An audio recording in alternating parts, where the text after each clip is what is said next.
Chapter 10, Use of Computers in the Medical Office. Very easy chapter outline there, just a few learning objectives, key terms. These are much more manageable this week. Page 206, Chapter 10, the introduction talks about computers are a part of all of our lives and they are not going anywhere in healthcare. So you will certainly utilize a computer system in your job as a medical office manager or whatever you decide to do in healthcare. The chapter dives into the differences between hardware, software, peripherals, components of computer hardware, keyboard, hard drive, various computer drives, computer memory. When you buy a computer, whether it's for a medical office or your own personal use, you're going to pay for memory and you're going to pay for speed. A printer is obviously very important depending on what you use.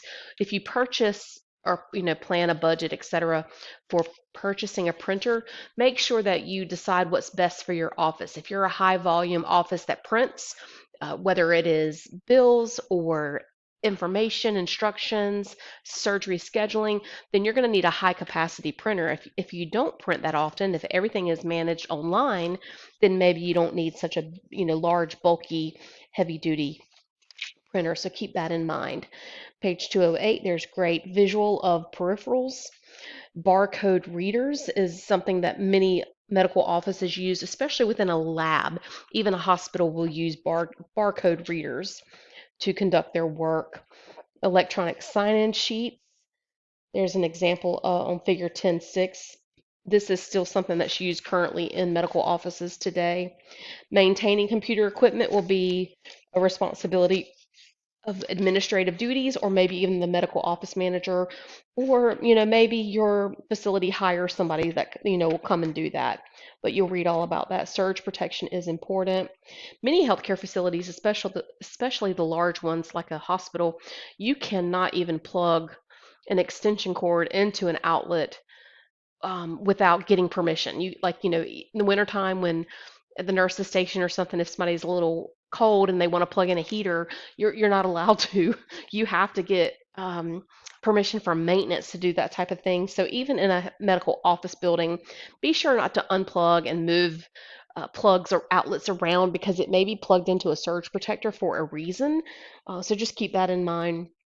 Computer software, medical management software, of course, will be utilized. That's specialty software will keep up with accounting, coding, appointment scheduling, billing, accounts receivable, accounts payable, all the things. Training staff on using your medical software, that's something that you can delegate to the place where or the company that you buy the software from, or maybe you'll have a super user within the office that can train everybody who's onboarded as a new employee. There are various software packages. Page 211 speaks to that. Coding software. Coding is so important in healthcare. You can prevent or you can commit fraud and go to prison and pay fines, even if it's unintentional fraud. So your coding software better be good. It better be right. Whoever is manually entering notes and charges, they better do their job well. Those are some examples of the websites that offer software coding. Computer security, of course, hackers, malware, viruses, all these type of things in our very cyber aware world that we live in. Cyber attacks are just one unintentional password away or unintentional clicking on a link that was sent. So very important to stay up on how you should prevent um, computer security breaches. And your book talks about viruses, malware, electronic medical records. Again, as of 2012, I think, I actually thought it was like 2010, but your book says 2012, all medical facilities should be on electronic healthcare or medical records. There's financial gain for that. There's financial reasons for that. There's reimbursement reasons for that. And the reason why the reimbursement is offered is because really genuinely the accessibility to patients' information. If let's just say I'm a wake med patient, but I find myself in Wilson with difficulty breathing or a new development of asthma or anything, that those Wilson doctors can access my WakeMed information because it's all electronic. Yes, they have to get permissions. Yes, it takes just a minute, but that accessibility is wonderful, especially if I'm not coherent and if I'm not awake to give them my health information, my background. They just with a few clicks of a button, that information is shared. That is the benefit of electronic health records, and it also saves time, and it also there's just a lot of benefit. Okay, so page 214 talks about using the internet.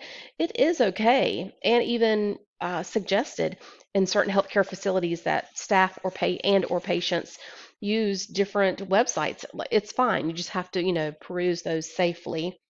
Be careful with downloading, obviously. Page 215, prescription management software. Again, I've mentioned before, we cannot, in the state of North Carolina, no one can phone call in prescriptions for narcotics.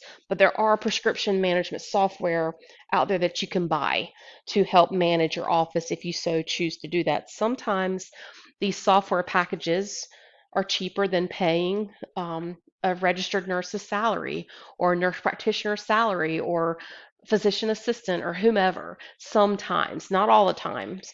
And unfortunately, or fortunately, depending on how you feel about it, healthcare truly is still a human business, meaning that we are far, far, if ever, away from AI or robots completely taking over. There's just no way because you have to be so precise. You have to.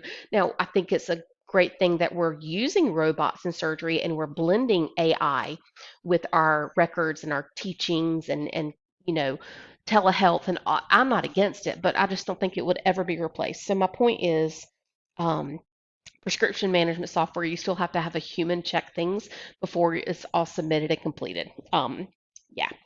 215, the bottom of the page on 215, ergonomics in the medical office. If you are working 8, 10, or 12-hour shifts, your ergonomics are extremely important. And I tell you this just as a future employee of somewhere or a manager of an office, you have to take care of your body.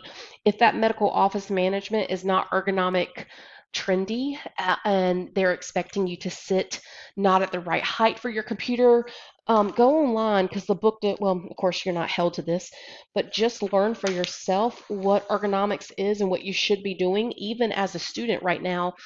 Where should you be sitting your laptop? How far should your eyes be away from the laptop? What should you be doing with your arms? Should you be stretching maybe in the other direction every hour and a half, yeah. Standing, sitting, rotating, the desks that go up and down and the chairs that allow you to go up and down with it, walking pads. There's even treadmills that are walking pads now that go underneath desks for people who work in offices and even at home. So just take a peek at that type of information. The chapter summary is on page 217, and of course you'll have a quiz for this chapter. Let me know if you have any questions.